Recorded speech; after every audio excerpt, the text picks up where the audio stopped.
როგორ გაიგო, რომელი სიტყვები იწერება ერთად და რომელი ცალ-ცალკე.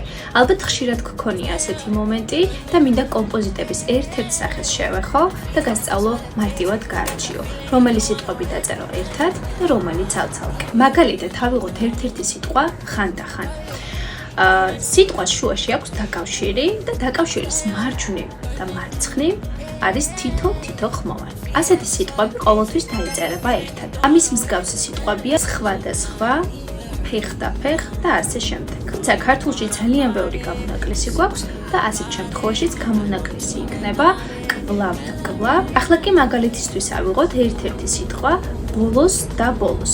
მათ შორის კვლავ დაკავშირია, თუმცა დაკავშირის მარჯვნივ და მარცხნივ ორ-ორი ხმოვანია. ასეთ შემთხვევაში სიტყვას დაწერთ ცალ-ცალკე. და ასეთ შემთხვევაშიც გვაქვს გამონაკლისები, როცა სიტყვები ერთად არ იწერება. ამის მსგავსი სიტყვებია თავი და თავი, შიგა და შიგ.